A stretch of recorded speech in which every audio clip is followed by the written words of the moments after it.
are officially in fall, and with the cooler weather comes hearty dishes like soups, stews, and chilies. But are these foods safe to give my baby or toddler? And how can I make some of my favorite dishes baby-friendly?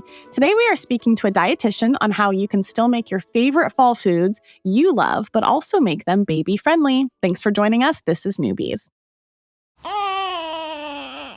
He's gorgeous. It's a girl. Surprise! The whole family's here. So when are you having the next one? It's just poop. Ready for another?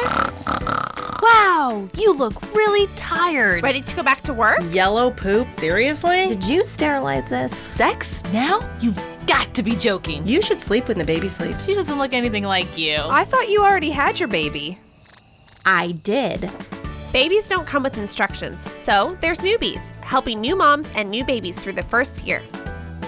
Welcome to Newbies. My name is Kaylee Hunt, and I'll be your host today. If you haven't already, be sure to visit our website at newmommymedia.com and subscribe to our weekly newsletter, which keeps you updated on all the episodes we release each week. Another great way to stay updated is to hit that subscribe button in your podcast app.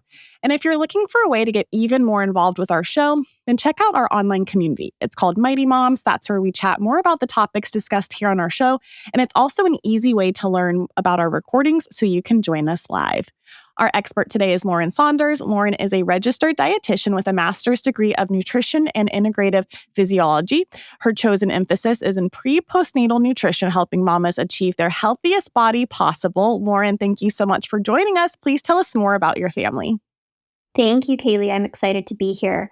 So right now, I currently have an 18-month-old toddler keeping me on my toes. And then I am actually 8 months pregnant with a new little baby coming at the end of October. So very exciting for that. Life is really fast-paced right now, but I'm loving the stage with the toddler, expecting a newborn, the pregnancy, the postpartum, all of that is my jam. So we're just thriving over here. How exciting. And wow, thank you, one, for coming on 8 months pregnant. That's a lot.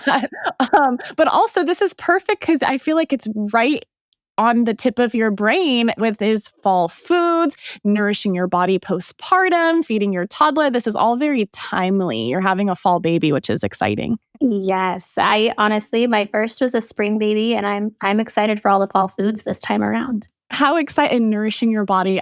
Fall is one of my favorite seasons. So the soups, the stews, I'm excited to dive into it. I will also be chiming in on my experience with feeding myself and my baby yummy foods that were seasonally appropriate and nourishing for both of us. But first, let's take a quick break. Welcome back. Today we're discussing meal ideas that nourish both mom and baby during the fall. So this first portion, we're going to break it up a little bit, is mostly postpartum questions, right? So let's chat about postpartum nutrition needs for a new mama. How important is it? And I'll give you a scenario. So, mom just gave birth. She's newly postpartum, maybe a week to 2 weeks. What type of foods should, mom be prioritizing? And how can we make it, fall friendly, fall incorporative of, the fall foods? Yes, absolutely. So, first I want to say, regardless of how you gave birth, whether it was a vaginal birth or a C-section, there's a lot of recovery that your body needs to go through.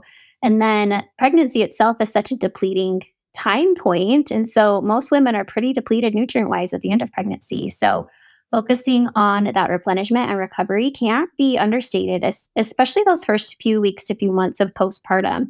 And so in the context of fall right now and a lot of these fall foods, a lot of good protein sources and slow cooked meats, stews, things like that, chilies with beans, bone broth, they're all going to be amazing. And they're full of so many nutrients to help with that postpartum recovery and replenishment.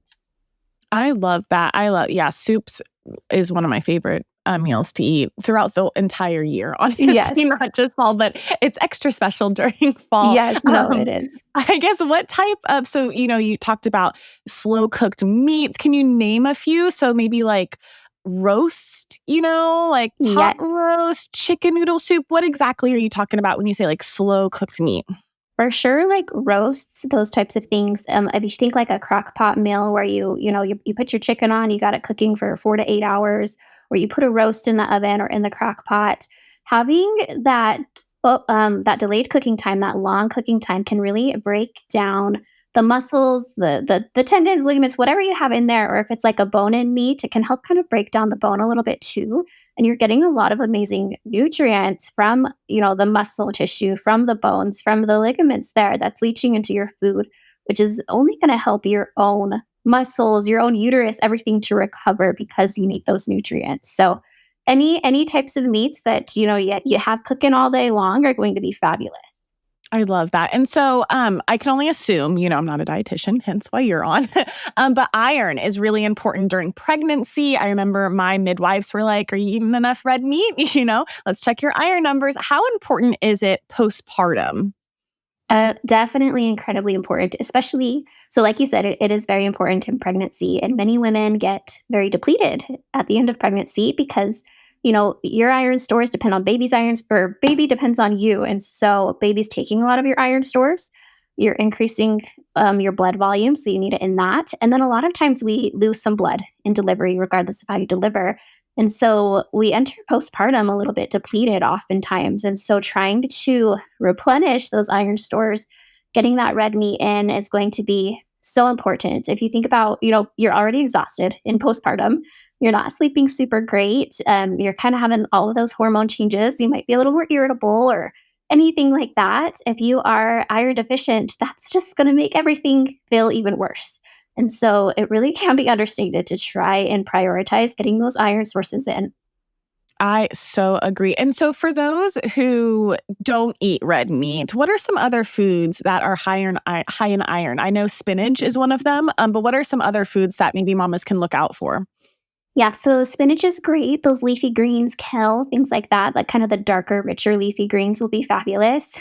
Beans are an excellent iron source and fiber source. So black beans, kidney beans, red beans, chickpeas, all of those are going to be excellent, especially, chili season. We have chilies, we have soups. Adding some beans are going to be great. They'll also get you some of that protein that you need.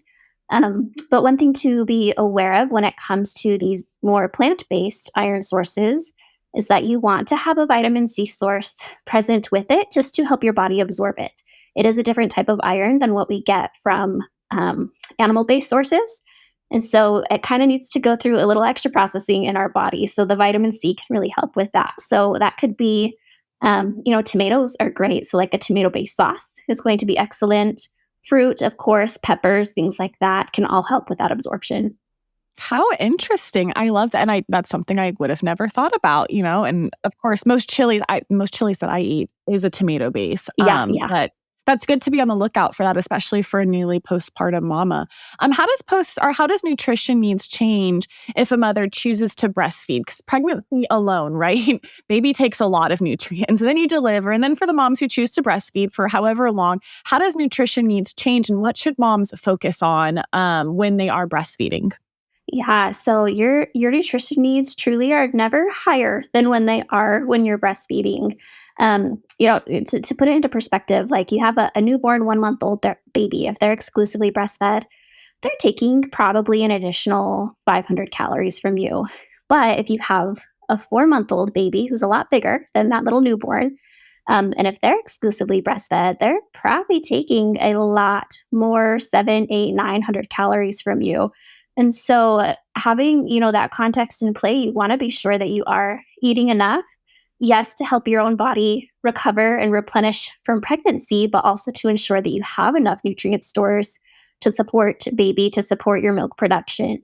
So that's where that breastfeeding hunger comes in. Most of us can feel pretty ravenous, especially the first, 4-6 months of breastfeeding. And it's because you really do have such higher nutrient needs when you are really supporting like that full life source for a new baby. How interesting. I never thought about that. And I'm actually still breastfeeding my daughter. She's almost a year and a half. Anyway, and I remember during the first year, right? Like during her leaps, so like 3 to 4 months, that's when I was so hungry and kind of cranky. And I was like, why am I eating more than normal? Well, because she's growing. That's a big moment for babies to grow. And then again, it hit again at 6 months and then 9 months. And you just put it in perspective. That is so true that, when they grow, obviously they need more, breast milk. Wow. Yeah, that was eye-opening. Well, perfect. Well, we have more questions, and our next section will be more about baby-led weaning coming up. But first, let's take a quick break.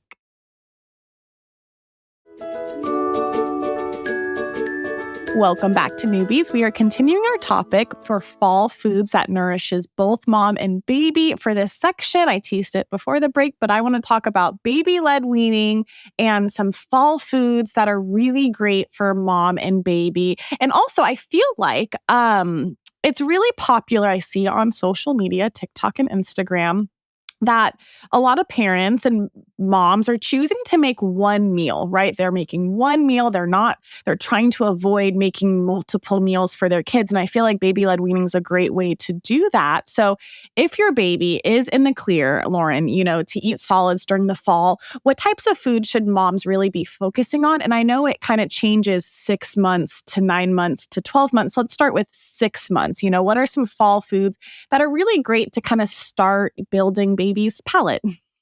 Yes. And the one thing I love about baby-led weaning is that you don't have to do more work than you have to, right? Yes. If you're making all of these meals exclusively for baby, like that's a lot of work on you as a mom. So with baby-led weaning, as a postpartum mom, it's always important to continue to focus on that iron and those nutrient-dense foods, especially with starting solids for a baby around that 6-month mark. Iron is very important. So those first 6 months of life, they're kind of relying on those stores that they received from you in utero. And then around 6 months, that's when they can kind of start to be a little bit depleted and they need to start getting their own iron sources. And breast milk itself is not a great iron source. So trying to focus, on those meats that are going to be safe to give your baby, or on beans that are going to be good to give your baby that are excellent iron sources, is such a fabulous thing to start with. And those are some great first foods to start with for baby-led weaning. I love that. I remember I gave my daughter a lot of beans. She loved black beans. Yes. Mine did too. Yeah, and so it made diaper changes fun, to say the Yes. least. But she loved black beans. And she wasn't a big spinach eater. She liked red meat, but black beans was something that I knew kind of sort of had good iron, numbers. Yes. And so we focused on that. So I guess, what are some fall food ideas that can be perfect for mom and baby? I know you spoke a little bit about your slow cooked meats, but name a few. What are some good fall foods that, moms who are going grocery shopping can be on the lookout to grab? So definitely, grab some cans of beans. Those are going to be great. We've talked a little bit about chili already, but chili is going to be fabulous. Whether it's just, a bean-based chili, or if you have like a really nice fine ground red meat, that's also going to be excellent. Or, pastas are great as well. If you're doing like a ground meat, a ground beef and a pasta, those really small bites that your baby can have with that red sauce for that additional vitamin C can be excellent for them. And then large noodles that can also really help them explore their palate a little bit and kind of help with those teething motion and those feeding skills to have like those big noodles. Beans are going to be great. Also, squash is excellent this time of year, and there's a ton of great fiber that you can get from squash and sweet potatoes for your baby. And I think especially like when we start solids and when your baby actually starts ingesting, you have some GI issues that you may experience. Maybe your baby starts to get constipated, or the opposite. And so having those good fiber sources mixed in there with the beans, the squash, whatever it may be, is going to be really important. Most definitely. I remember vividly, like it would be like 2 or 3 days and my baby was breastfed, and that also adds an extra layer, right? That some breastfed babies just don't poop all the time. But I remember when she would go, she never went more than 4 days, but when she would go 2 to 3 days, my husband and I would look at each other and be like, we're having beans tonight. And it would just kind of help get things moving along. Very funny. I guess, random question that I thought about. What are some fall fruits and veggies that are in season that, you can incorporate in some stews and some soups that, are easy to pick up at the grocery store? Yeah, so squash, definitely. Butternut squash. We love butternut squash. I love acorn squash. And I like to eat it with the skin on. Definitely for baby, you'd want to take the skin off unless you're kind of using it as a resistive teether. That can be great for their oral motor skills to kind of have that tougher surface on it as well. Apples are great this time of year. And so apples and pears, we actually did a lot of that last year where I would steam them just slightly so she could kind of gum it and break it off, and I would sprinkle some cinnamon on it. Well, my daughter loved that when we were just starting Oh. solids. So those are fabulous. Peaches also are an excellent source right now that my daughter loved. She doesn't love them so much now as a toddler, but she loved them as a baby. And so those are great too. And then, we like to put a lot of kale in soups. That is when you want to be a little bit more careful with, though. Some of the leafy greens, it's harder for them to kind of maneuver until they're closer to that like 9-month age mark, just with their mouth skills. But kind of the slightly tougher vegetables that you can steam to soften, zucchini is another great one. Those are going to be excellent ones to add to your shopping cart. I love that you would add cinnamon on apples. I made a lot of like homemade applesauce, I remember in the first Yeah. year. And so talking about, kind of spices, right? So spices, added sugar, sodium. I kind of want to talk a little bit about this. So how important is it to limit extra sugar, sodium, and even I was even nervous to add spices into something. So I guess kind of my question is kind of a lot, but let's talk first about extra sugar. So how important is it to limit extra sugar for both a postpartum mom and a baby? So it definitely is very important. Our bodies as moms, we can handle a little bit more, of course. So sweet things here and there, not a big deal for us. But for babies, they straight up don't need it. And they don't need to have a ton of that sweetness in their diet either. That can, later on make them crave sweets even more.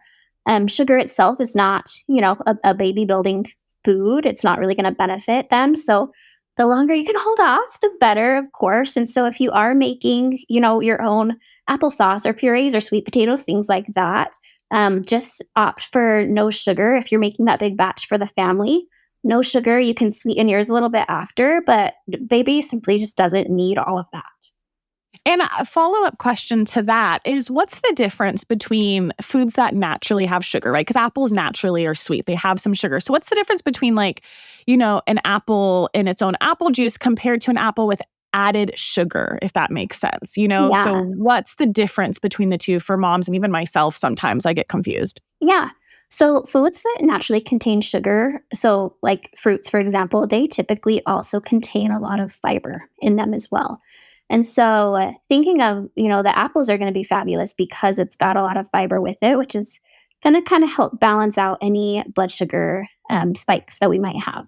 Whereas apple juice, yes, it's actually naturally containing its whole sugar. It's not added sugar per se, but that actually removes all the fiber from it. So 100% apple juice straight from apples is going to be better than like a sweetened apple juice, of course. But a whole apple is going to be the best option in terms of like the nutrient profile because it comes with that fiber in it.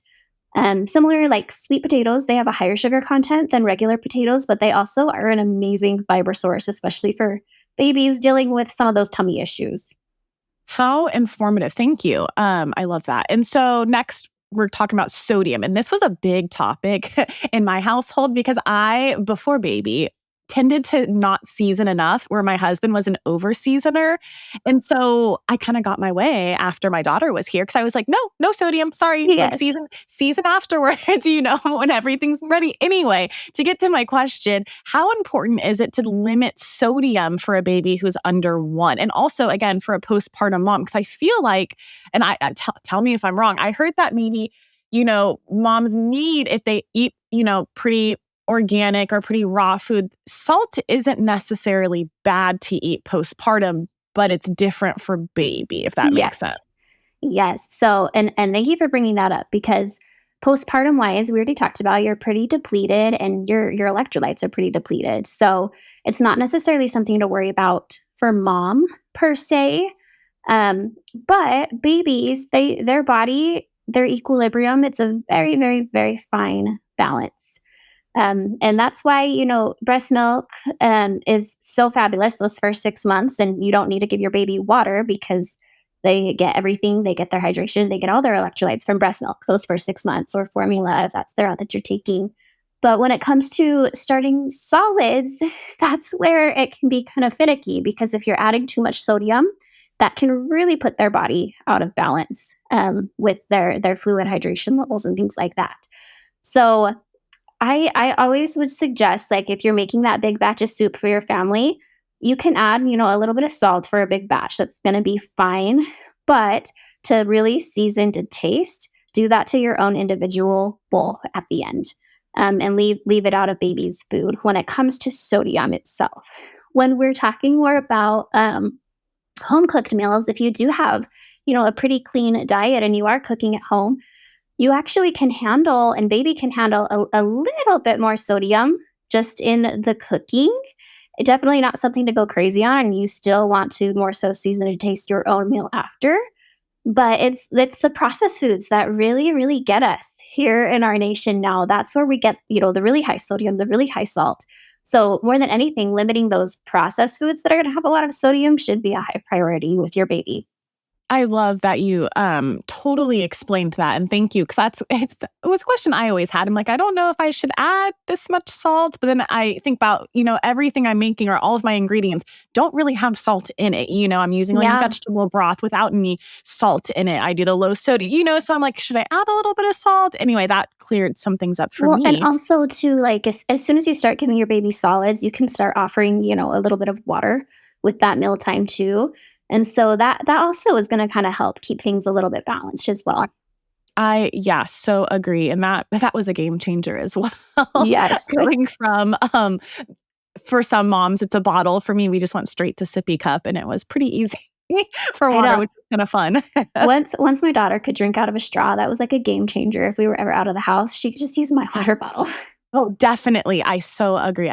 So you've talked a little bit about processed foods. What are some processed foods that are good to avoid? And I'm kind of thinking, especially for baby, for example, I made my own applesauce. I thought that it was pretty easy to do that. But what are some processed foods that, maybe baby and mom can avoid? And what are some processed foods that, I guess are okay in a pinch? You know what I mean? Like sometimes you're just out running errands and I don't know. I sometimes buy like the sugar snap pea or the snap peas, the big bag from Costco, and I make sure to get I think it's the 3rd sodium one bag. But what are some processed foods that are kind of good to have in a pinch when you're on the go? And what are some things that you really should avoid? So, gosh, I feel like this really is going to come down to specific brands and companies because, there's some applesauce pouches that are great, and it's really just apples and like lemon juice. And then there's some that are apples and sugar and all sorts of different additives. So it kind of comes down to different brands and even different products within different brands. And I think we'll talk a little bit about nutrition label in a minute, but it comes down to kind of reading that. Things like crackers and like bars, stuff like that. It's kind of a similar thing where there are some brands that are really great. And then there's some brands where it's just full of a ton of extra sugar or a ton of extra sodium and just random ingredients that your baby doesn't really need, that you don't really need. And so coming down to learning how you can look at an ingredient label and know, okay, so this one actually has less ingredients and I can actually pronounce it all. It's probably going to be a better choice. Will still be great for, on the go when you need something. Exactly. And so talking about nutrition labels, that has been, I remember, I think like in college, I was like super into reading nutrition labels for the calorie content, which is so silly now. And now I'm reading them for a whole different else, right? Different reason. It's like, what is in it? Can I understand it? Can I pronounce it? And so talking about nutrition labels specifically for targeted baby food, baby-led weaning food, what are some good things to look for? And what are some bad things to look for? For example, one thing that I've been totally looking at is added sugars. I do not like to get stuff where added sugars are like more than the normal sugar amount, So like, let's say it's 14 grams of sugar, but 8 are added. I'm like, whoa, that's silly. Yeah. Anyway, I'm stealing the question from you, but can you break down how do you read a nutrition label for these, new moms? And what are some things to kind of look out for? Yeah. So for sure, we'll start with added sugars. You definitely want to look at that point. If you can find 0 added sugar, that's going to be best. And I will say today, there's actually a lot of great options when it comes to bars, when it comes to fruit snacks, when it comes to, apple pouches or fruit pouches that do have 0 added sugar options. So those will always be, a better choice to go for. On top of that, looking at the fiber content, which is usually just below that sugar line on a nutrition label, the more fiber is actually going to be a little bit better, especially if you do have a little one that's struggling with tummy issues. So getting some better fiber options are going to be great as well. And then going down to the ingredients list, typically a shorter list with things you can pronounce are going to be a little bit of a better choice. If it's like whole natural food based, it's going to be better. That being said, a few ingredients here and there that you're like, I don't know what that is, doesn't necessarily mean it's bad. But going for, more simple ingredients, the sweetener should be, further down the list. If sugar is the second option, it's probably not going to be a super good choice for your baby or for yourself. But more whole food based ingredients on that list is going to be a great thing to go for. I so agree. And I feel like after a while, you kind of become like a pro. You're like looking and you're like, oh, wait, nope. Let me put this one back and look at another one. Because some of the labels, everything I feel like is targeted as organic now, which is good, but it's organic with added sugar and, dyes. And I'm like, that's kind of silly, Yes. kind of scary too. So you really have to be on the lookout for all of those added extra stuff. And I guess follow-up question to all of that. Sometimes I know bars are typically sweet, right? Like they have dates in them, which is kind of sweetness. I want to ask you, it's okay, occasionally for a kid to have something sweet that's not obviously like a donut, but like bars are pretty sweet and high in sugar, and that's okay to have as long as it's with like a balanced meal, Yes, no, absolutely. And especially, I feel like, especially pregnancy and postpartum, I talk a lot about protein for moms. And it's important for your kids as well, except they really need to have enough carbs in their diet. That is going to be their primary fuel source. And kids are moving and grooving all day long. They need to have energy. And so having, a little bit of those higher carb things are going to be fine. And especially like, bars that are date based or they have nuts in them, things like that, they're going to be a higher calorie bar, a higher carb bar, but it's still going to be a good option. And still looking for like the no added sugar. It may be naturally sweetened because it has dates or fruit or something in it, but we're still wanting to try and prioritize that no added sugar on the label. And what about, this has me thinking, my daughter, and she's a year and a half, she just does not like peanut butter. It's not her jam, which is funny. But what about, and I love peanut butter, what about peanut butter based bars? And also what about peanut butter in general? There is so many different varieties out there. What should a mom really be looking if she's looking at a peanut butter based bar or just buying simply peanut butter and making, protein balls herself? What are some good things to look out for when you buy peanut butter? The best is just peanuts on the ingredient label, just peanuts. And there's a lot of different brands out there like that that are going to be great. A lot of nut butters have hydrogenated oils and just different additives and even sweeteners that are just unnecessary. So whether it's a peanut butter, an almond butter, anything like that, you can find the type that is just peanuts.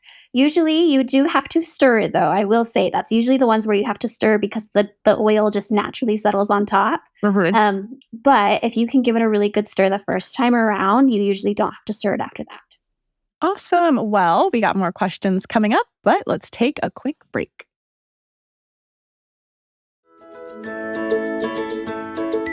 Welcome back to Newbies. Our last section will be recipe ideas for both baby and mama during the fall. I have always loved cooking. It's changed now that I'm a mom. I'm always thinking of, okay, what can I make that's baby friendly, toddler friendly, that my daughter's actually going to eat, making sure there's some safe foods on the plate. So what are some easy fall breakfasts to make for baby and mom? And you get an extra star if it's freezable. What are some ideas that you can make and then also freeze? Yes. So, well, for one, like I'm always an advocate for eggs because they are so nutrient dense. So eggs will always be great. I actually make an egg casserole, like a breakfast casserole that I do freeze week after week. I'll make a new batch that I will eat. My husband will eat it. Right now, that's the only way my daughter will eat eggs because there is sausage in it. But something like that, totally fabulous. Another would be like oatmeal. I love a good hearty oatmeal in the cooler months as it's starting to cool down for fall. But that is something that you want to make sure that you are adding like an intentional protein source to. And you can use rolled oats for baby-led weaning. You don't have to use, the oat flakes that are really fine and gross. You don't have to use those. Your baby can do rolled oats. So this is something that you can make a big batch with your baby. Adding some chia seeds to it is going to add some great fiber and omega-3s. And then adding, some type of nut butter is going to be fabulous as well to give you some healthy fats and a little bit of protein too, to kind of balance it out a little bit more. So I love that for breakfast as well. What about, I use the Kodiak, I believe, brand pancakes, and I would add extra eggs to it to make it a little bit more protein and obviously use milk. What about, maple syrup, right? Or honey? How safe is that? And we're talking honey after a year old. No, don't give a baby honey before a year old, but after a year old. But, let's say maple syrup for babies under a year or maple syrup and honey after a year. Anyway, how harmful / beneficial is it to give a baby kid, that added sugar rather than the type of syrup with high fructose corn syrup? You know what I mean? Yes. What's the big difference with that, with adding it on top of pancakes? So I feel like this is a nuanced question. It is still going to be a better sweetener choice. We'll say that. So honey, maple syrup, those kind of natural sugars are going to be a better sweetener choice. They are still added sugar though, and they're still going to increase the sugar content of the meal, of course. The difference between like a syrup that's more fructose based comes down to how your body's processing it. And with high fructose corn syrup, it goes through your body's processes faster, so it can raise your blood sugar faster, so to speak. So those are obviously not ideal, but any sort of sugar, whether it's honey, whether it's maple syrup, whether it's, natural cane sugar, can still raise your blood sugar levels and still kind of go through that whole system in your body. And so when it comes to like kids, less is going to be better. Right now, my daughter loves honey on apples. And so we're just doing, a little drizzle of honey and a bigger drizzle of peanut butter to help balance it out a little bit. And I think like having that sweetness, especially if you're having pancakes, like you want a little something on it so they're not dry. That is totally fine. But it all comes down to, how much are we having? How often are we doing this? Yes, the honey, the maple syrup, that's 100% pure, is still going to be a better option than like a high fructose based option, if that makes sense. It definitely makes sense. Switching gears, right? Let's talk about fall lunch ideas. And even I'm like a year and a half into being a mom, about a year into feeding her, right? And I struggle with lunch. I am like perfect at breakfast, great at dinner, right? But for whatever reason, lunch is just not my jam at all. And like, I can just eat a sandwich, right? My daughter cannot eat a sandwich. She has like 6 teeth, like she can't do it yet. And so I'm really struggling with fall lunch ideas. Can you help me out? What are some fall lunch ideas that are great for both mom, right, and baby? Yes. And I'll say you are absolutely not alone in this, like myself as well. And almost every single mom that I work with, like lunch is the struggle. And that is actually one area where I do think prepping some stuff for baby-led weaning can be really helpful. And so with my daughter last fall, I actually made a lot of like homemade chicken nuggets it was like shredded chicken, sweet potatoes, broccoli that I would kind of like mash all up together, crack an egg to help hold it together. And I would use a little bit of like garlic powder in it as well, form it into nugget patties and bake it until, it's completely solid, starting to brown. And then I would just freeze those. And so on those days where I was like, well, I could just eat, a sandwich, like you said, I could have some of those chicken nuggets in the freezer that had sweet potato and it had broccoli in it. She loved it. I could just warm those up and have it with, some veggie sticks on the side or some applesauce or something. And that was a great go-to lunch that we actually survived on a lot last fall.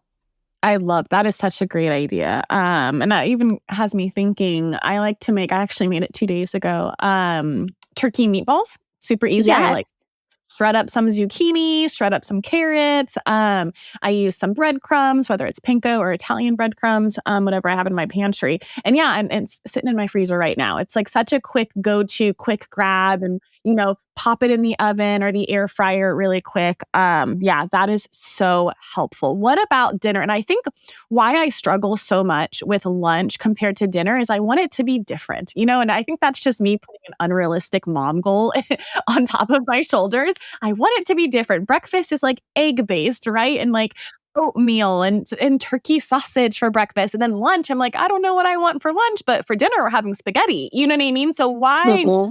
That's another issue. But what are some ideas for dinner that also maybe could be incorporated for lunch as well? Yes. So funny, I was actually thinking like a pasta-based something. Pasta can be fairly easy. Or even like, this reminds me, and I haven't even made this since last fall, but like a lasagna soup where you have bigger chunks of noodles, which is going to be great for baby-led weaning. Really like fine ground beef or turkey, whatever meat you use, a nice fine ground. Your baby can do that as well. And then having that, the red sauce-based soup broth. If you have bone broth in it, like that's another double whammy win there, nutrient-wise. That's great for dinner. That's also one that like it marinates overnight. It tastes even better the next day if you do want to have it for lunch. That's another great option that's just come to mind as well. I love that. And one of my last questions really are what are some easy meals that you can freeze? And I'll go first. I already said the turkey meatballs. Another thing that I love is it's kind of like a rice it's kind of like a rice mac and cheese, if that makes sense. I like cook rice in bone broth and chicken bone broth. And then I add a little bit of milk and then I add a little bit of cheese and a little bit of like onion powder, garlic powder, and whatever vegetable I have on hand. So it could be carrots or it could be cauliflower or broccoli, whatever I really have, I kind of mix it all up and my daughter loves it. And then whatever she doesn't eat, I freeze it for another day. So it's kind of like a cheesy rice dish. I'm not really sure. Anyway, but what are some easy meals that you can give some tips on for moms to use that can freeze? Yes, I'm going to be honest. I freeze almost everything just because reheating it, I like the flavor better if it's coming from frozen than like if it sat in my fridge for 2 days. So this is great. I freeze everything. I already said like the breakfast casserole. That's fabulous, especially if you have busy mornings to do some type of breakfast casserole and freeze it in individual portions. I highly, highly recommend that for you and for your baby. I actually made stuffed peppers the other night and I kept my peppers more firm. I didn't cook it down, so it was super soft. So when I froze it, and I just had ground pork and an enchilada sauce inside of it. When I froze it, that actually it helps soften your peppers when you go to reheat it. It kind of breaks the cell wall, so your peppers are soft when you go to reheat it. So the first time around, if you have a new baby, the pepper that's more firm is going to be a great resistive teether. They're probably not going to bite much of it because it's more firm. But the second time around, after you froze it, it's going to be a lot softer and your baby can actually get a little bit more of the actual pepper the second time around. Plus, if it's loaded with, a ground meat and rice or beans or whatever, that's going to be great for them too. So that's, another fun thing that I like to freeze. I also, this time of year, I feel like pumpkin, we're all crazed about pumpkin flavored whatever. But I made some this last week and I actually used to make it all the time last year, but little pumpkin scones. And instead of the sugar, I would add applesauce as my sweetener. And I would make small ones and freeze it for my daughter. And so, whether it's morning or a snack or something like that, I could give her a little pumpkin scone and we would just always have it stocked in the freezer. How lovely. And I love you talked about something sweet. This brings back a memory, which I love to bake as well. I've been making a lot of pumpkin mini muffins and I use yogurt and then I do use maple syrup. However, I kind of want to switch it out with applesauce. Maybe try that. Anyway, that all being said, I've noticed that when I do make my mini muffins with the yogurt base and I just use regular flour, that they freeze pretty well. And then you just pop them in the microwave, for 10 seconds at a time until it gets, defrosted. And my daughter loves them. And I feel good because it has, a yogurt base. Yes. Which is super beneficial. Better than other store-bought muffins, I guess my last question for you, what type of fall flavors do you incorporate in your meals? And let's just look, we're just beginning fall right now. We're recording this in late September. And so what are some fall flavors that you are going to incorporate in your meals for this season? Oh, yes. I love this one. And also, kind of going back to talking about seasonings, especially with babies, you shouldn't be afraid to add seasoning and different spices to your baby's meal. It actually really helps them kind of develop a better flavor profile and be, more willing to try new foods with different flavors. So I love like the whole pumpkin pie spice profile with cinnamon, nutmeg, cloves, all of that. And pretty much all my baked goods for like the next 3 months are probably going to be pumpkin or apple based. I love those flavors. And then with like more savory dishes, honestly, I love the savoriness that you can get from sausage or having a little bit of like fennel, a little bit of sage. I love those flavors. And last year, I actually made the Thanksgiving turkey, and it was a very like sagey turkey, which I loved. So I love those types of flavors. And especially, like I said, you shouldn't be afraid to add flavor and seasonings to your baby's meal. Of course, go for the garlic powder, not the garlic salt, or like the onion powder, not the onion salt. But adding those flavors, like it can really spice up a meal for your baby. Especially like, for example, we do a lot of yogurt, and one day I'll add cinnamon, and the other day I'll add, pumpkin pie spice, and then I'll add like a coconut nut butter or something like that, just to give it a little bit of variety too for baby. I love that. Yogurt's my go-to snack for my daughter, and I always add cinnamon. I am going to start doing pumpkin pie spice. That's going to be so yummy. I'm excited. Well, Lauren, you have been a pleasure. I'm so excited to have this episode come out in fall and have all these fun, yummy ideas for our new moms to listen to. So thank you so much for joining me. Thank you, Kaylee. It's been a pleasure. Yay! Be sure to check out newmommymedia.com, where we have all our podcast episodes, plus videos and more.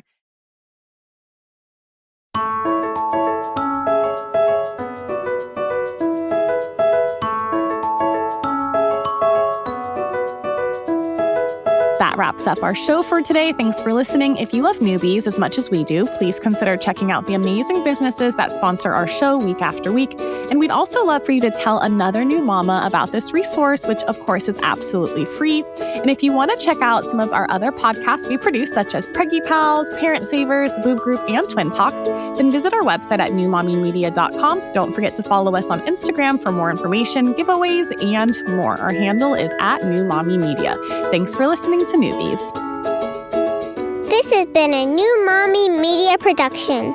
The information and material contained in this episode are presented for educational purposes only. Statements and opinions expressed in this episode are not necessarily those of New Mommy Media and should not be considered facts. While such information and materials are believed to be accurate, it is not intended to replace or substitute for professional medical advice or care, and should not be used for diagnosing or treating healthcare problem or disease or prescribing any medication. If you have questions or concerns regarding your physical or mental health or the health of your baby, please seek assistance from a qualified healthcare provider.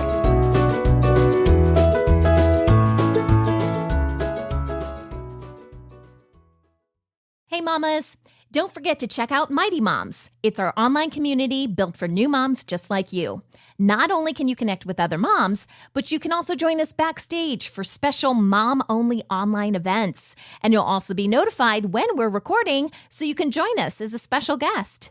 Visit our website, newmommymedia.com, and click on the Mighty Moms banner. It's free. That's newmommymedia.com. See you there.